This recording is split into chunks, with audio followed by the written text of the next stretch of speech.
Eu me formei e não tinha visão de ir para o Ministério Público, nem ideia, nada disso. Cheguei a advogar há alguns anos. Quando abriu a inscrição para o Ministério Público, para promotor do Ministério Público, então eu me inscrevi. Me inscrevi, fui aprovado e dali começou as designações para interior e lá eu fui ficando nessas montanhas, nesses lagos, nessas coisas todas. Todo o estado. São Mateus, Conceição da Barra, Linhares, Vitória, Baixo Guandu, Tabapuana, Colatina, Barra São Francisco. As atividades da Justiça eram sempre centralizadas na sede. Ali as partes é que vinham, eu não vou atrás das partes. A maior parte era problema de família. Aí a gente dava um jeito, né? Chamava o pai, às vezes estava brigando, separando, mandando a mulher para embora e tudo. E a gente chamava o pai. Às vezes a gente acomodava a situação, né?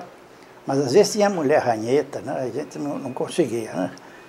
Mas sempre houve uma acomodação. E por causa dos filhos, eu falo, vocês têm que olhar os filhos, não olhar para mim, nem para ele, não olhar os filhos. E sempre conseguia acompanhar isso. Agora, quando você era irritante, quer bater, quer fazer, eu prendia ele. Digo, você só a cadeia, você não consegue viver com a família, com o povo, com ninguém, só a cadeia. Linhares foi um lugar em que eu mais trabalhei como promotor público. Então lá eu tinha as coisas que eu gostava, pescaria, rio para pescar e uma série de coisas. Então o povo mesmo, agradável, que isso tudo contribuiu para a minha permanência lá 6 anos. Ameaças de morte. Só tinha ameaça de morte mesmo. Bandido é covarde. Você parte daí. Ele não faz nada de cara a cara, porque eu tinha sempre escolta e sempre andava armado nos lugares perigosos. Então, eles sabiam que vinham, mas sabiam que não iam me encontrar bailando em carnaval. E eu sempre tive nos lugares mais perigosos. E mesmo, às vezes, você estava funcionando num processo em que tinha uns capangas deles. Então, eu andava com o pé atrás e outro na frente. E eu tinha, às vezes, uma escoltazinha, né? Uma pessoa ao meu lado para me proteger, tudo. Porque eu tive lugares muito perigosos. Mas nunca levei tiro. No interior, você tem 90% de processos penais. Agora, os 10% cíveis, você só fala naqueles em que há menores. Então, a parte civil é sempre dedicada aos advogados e às partes, que eles lá que se degradiem. Então, no processo ali é só quando há menores é que há a intervenção do Ministério Público. Ele é obrigado a falar, para defender os interesses dos menores. Às vezes eu encontrava na rua e eles não corriam. Um ou outro, mas foram ainda acomodavam, chamava e perguntava, cadê seu pai? Brigou com a mamãe, aí foi embora, e tal. E você, como é que está? Então eu procurava então um asilo para colocá-lo, um orfanato, ou uma pessoa que queria, eu andava fazendo isso. E assim encaminhava ele. Tem outros rebeldes, né? Tem menino criminoso, né? É um perigo danado, né? Então tem que arranjar um lugar para ele. De tudo você encontrou, na minha época, no Ministério Público. Mas, graças a Deus, saí bem, não cometi nenhum pecado, não fiz mal a ninguém, não matei ninguém, nem nenhum. Os presos não deixavam bater. Saí de lá, nunca ninguém me perseguiu. Eu coisava com ênfase, tudo, mas depois dele preso, ninguém batia. A alimentação eu olhava direitinho, estava tudo certo. E visitava toda semana as cadeias. E perguntava como é que está aqui, como é que está e tal. Às vezes, quando encontrava um, eu mandava o cara embora de lá, porque ele não podia estar lá.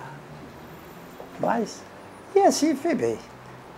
E tive grandes amizades com os presos.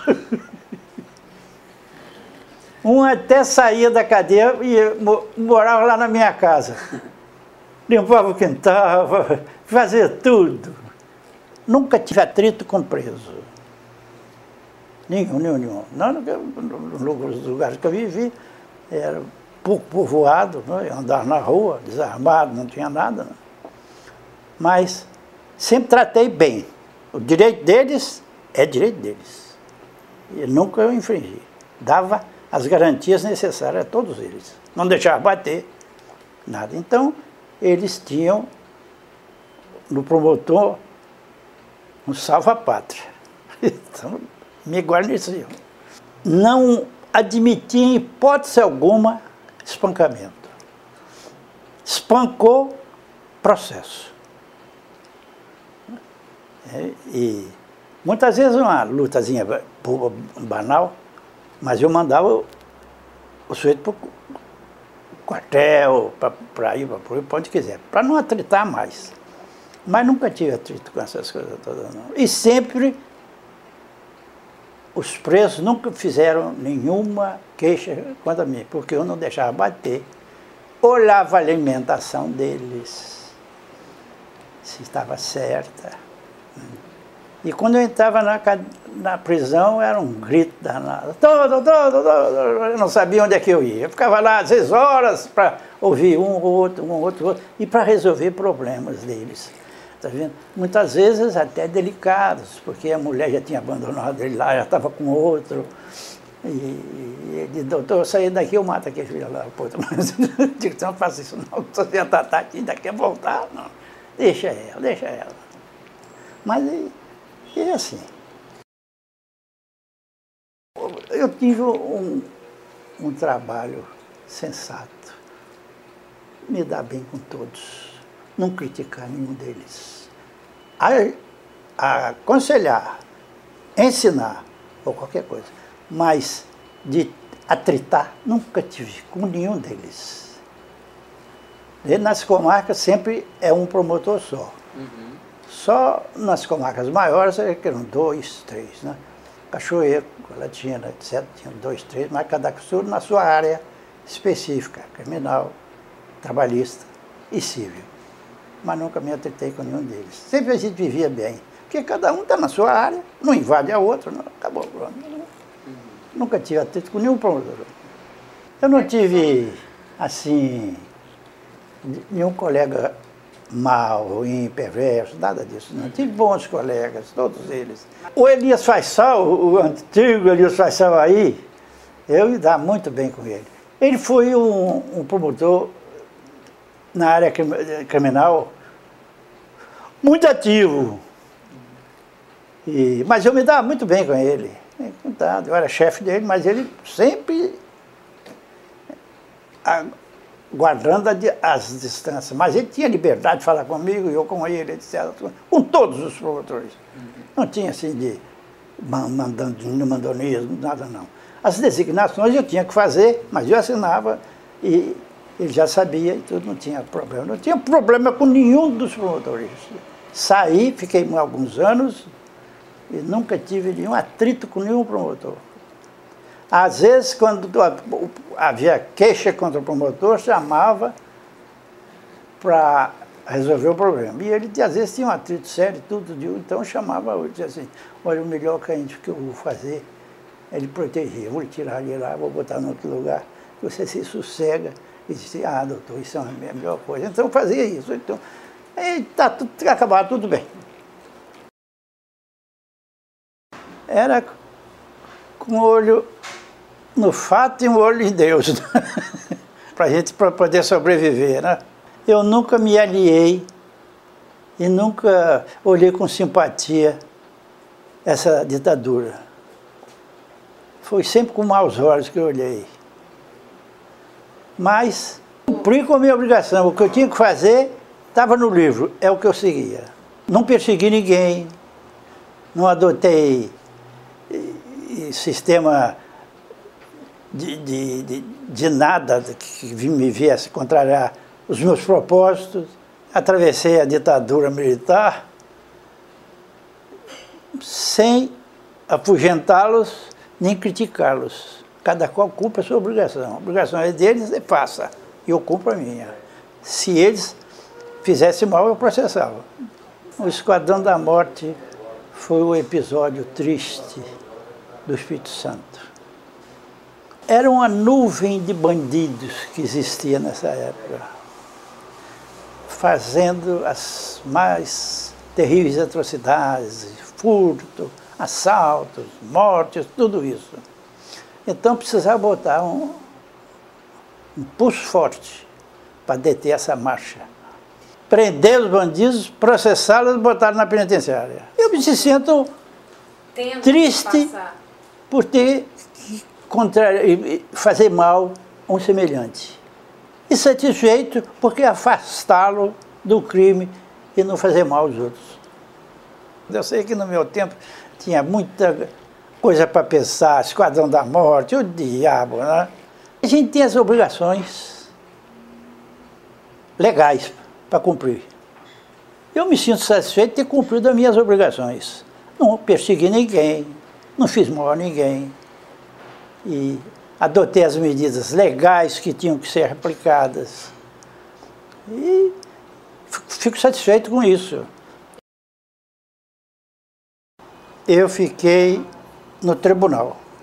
Era lá que eu fazia a revisão das sentenças. Procurador-geral da Justiça.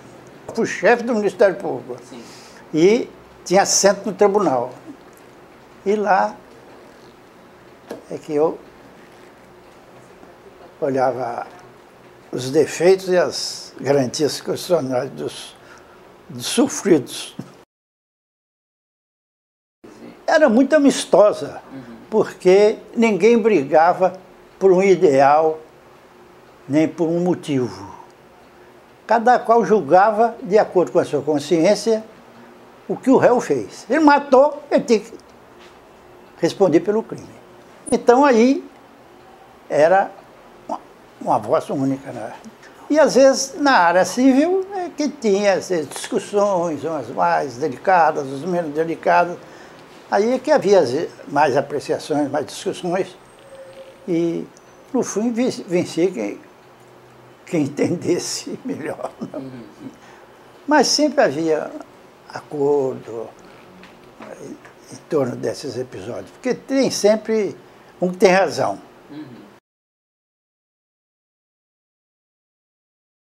Entre com a cabeça no lugar, não incorpore a si ódio de ninguém e cumpra com as suas obrigações, dentro do código.